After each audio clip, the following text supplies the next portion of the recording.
Congregational meetings. I want to try to quickly talk about a little bit about the difference of those.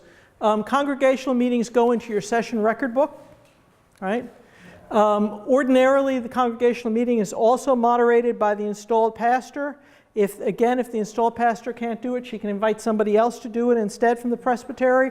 If you have a meeting and the installed pastor doesn't have anybody else to invite, COM will appoint somebody for you again. You are the secretary of the meeting. If you're not going to be there, you appoint a secretary pro tem. Your annual meeting time should be in your bylaws. All right. Don't tell me it's not. You should be updating your bylaws if it's not. You must hold at least one meeting a year. An annual meeting is required under the Book of Order. Your bylaws do not have to say that the meeting is on March 17th at 3 p.m. That's not a wise thing. It should say either in the spring or in the month of January or on depending how specific your congregation wants to do. But there should be some guidelines that you have a congregational meeting once a year, minimally. If you have special meetings, you have those as necessary. You must spell out the business that's going to be transacted at that special meeting. A special meeting cannot be called to do anything at all that anybody feels like doing. It has to be called for specific reasons. Can you have more than one piece of business at that special meeting? Yes, you can. To hear the report of the nominating committee and elect new members for the vacancies, and to set up the search committee for a new Christian education person. You could do both of those, but your meeting call must say what those are. Right? It's very important for a special meeting, and you will put those into the minutes. Right away at the top? How was this meeting called? What was the purpose of the meeting? Because below that, your minutes should not have anything that doesn't have to do with the purpose called of the meeting. All right? It makes a really nice outline for you of what goes into your congregational meetings. You must give adequate notice for a congregational meeting, and you must say that you have given adequate notice. Now, what constitutes adequate notice? Who knows? Yeah, we do 3 weeks, I think. So you do 3 weeks? I say we do 3 Sundays. 3 Sundays? 2 Sundays? 2? 1 month? You know what? You're all right, because adequate notice is defined by the individual congregation now under the new form of government. Your bylaws should be clear on what adequate notice is. And does notice go by announcing it on Sunday morning? Does it go by an email? Does it go in a newsletter? It's up to you all what adequate notice is. Right? It can't be 3 minutes before the congregational meeting. It has to really serve as adequate notice. But you should be, as a part of your task when you do your bylaws, is to figure out under this new form of government what for you is adequate notice and how it's given. All right? So in a world where a lot of the congregation no longer comes every single Sunday in a row because there are sports events and there are kids' birthdays and adequate notice may not be announcing 2 Sundays in a row from the pulpit right before the meeting that's what a congregational meeting is. It may need to be something like an email instead that will really get to people. Or it may need to be newsletters that's sent out to everybody. So you need to conjure with that as your individual session what constitutes that now. This really isn't a question, but I'm like kind of amazed because we have a very old congregation. I hate to say it, but I would say at least a quarter of our congregation don't have emails. Right. I'm amazed at how you're using email so... I'm using email as one option that's new. Oh, I realize right. that, but it sounds like a lot of people... A lot of congregations have switched to email as a way to do notice. And we have a huge range. So when we get to minute reading, I'm sure one person will say to us again, at least to me, why can't we exchange minutes electronically? So we do that in the presbytery now. Wendy will send her minutes, in this case, for instance, to the clerk of Southern New England, and he'll send them to her. And that's how we do it now, because all of us have email. But we're not at a place in the presbytery. We have a good number of congregations where a lot of our sessions don't all have email. And so we're not at that place yet as a presbytery. And some people have email that's spotty. And so sometimes it's there and sometimes it's not. We all having gone through the last couple of weeks where I've lost power. I know what spotty email is like, and I'm sure I've lost email in it. Adequate notice, so up to you what that is. You're going to make sure there's a quorum for the congregational meeting. What it constitutes a quorum, it's up to your bylaws. This isn't a reason to change your bylaws if you haven't updated them since the 1950s, because odds are good you were a larger congregation in 1950 than you are now. And I got a call last year from a congregation that said, the quorum listed in our bylaws is larger than the number of members of our congregation now, right? It can be a problem, so you need to update your bylaws.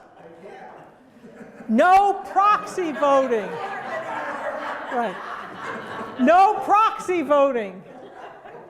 You may not at a congregational meeting have somebody vote for somebody else. I don't care if they bring in a form notarized. It's not allowed.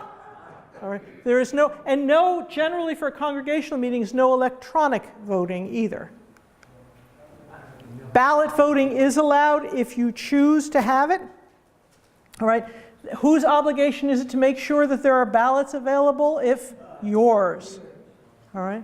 And you can designate that. In the Presbyterian meetings, for instance, Gene Kaiser is responsible for making sure there's ballot paper there for a vote if somebody asks for it. So you can designate that, but you need to make sure that they know that they're doing that then. All right. Business of the congregational meeting needs to be spelled out, and it can only include the following. Here's what you can do in a congregational meeting. You can elect ruling elders, deacons, nominating committee, and trustees. You can call a pastor at a congregational meeting. You can change a pastoral relationship. This is either changing the number of hours, changing the type of work, etc. You can buy, sell real property, mortgage real property. You can request the presbytery to grant an officer term limit exception. What that means is we can't find anybody to serve on this session and everybody's already served 6 years. Can we put somebody on for a 7th year? If you need that you have to vote that as a congregation to make that request before you put it to the Committee on Ministry. You can approve plans for joint witness. This is to worship with other congregations. You don't approve the budget. Do not tell me you've always approved the budget and the congregation will be upset if you don't approve the budget. Under the new form of government, you do not approve the budget. May you share the budget with the congregation? Of course you may. But you may not. The authority for approving the budget falls to the session, not to the congregation. Can the congregation question the budget? They can question it till they're blue in the face. Who can change the budget? The session, not the congregation. They can authorize, put a motion to the session to have them strongly consider changing the budget, but the session has that responsibility. And then any ecclesiastical and corporate business can both be done in most cases by your session. If you have a separate board of trustees, who has a separate board of trustees? There aren't very many left now, 1, 2. If you have a separate board of trustees, the corporate business is done by the trustees. All right. But for most of us, you have both of them done. Can they be done at the same congregational meeting? Yes, they can. All right. So if you have a separate budget, you will have the chair, a separate board. You'll have the chair of the board of trustees come up to do the part that's the corporate, run the corporate part. But otherwise, you'll just keep going with your meeting and have both in your, New York allows them both to be in the same place. So that's, I think we have to stop because you need to break before we come back at 11. So I'll take your question. And one question for clarification. What is plan of joint witness? A plan of joint witness would be when you're going to worship with another congregation. So together the Presbyterian Church and the Lutheran Church are going to begin to worship together 4 times a year with the possibility perhaps down the road of thinking about whether they want to merge into a federated congregation. That would be the kind of thing that a congregation would need to approve. It's not just let's have an ecumenical service. It's for a larger purpose than just worshiping together once. At the congregational meeting, we do show the budget, but we don't approve it. I mean, That's fine. That's completely we fine. have to show the budget? No, you don't have to, but my guess is that people, and you can choose how you show the budget. I actually got that question this week. Do you have to break out every staff member's salaries to small details? No. You can choose how you show the budget.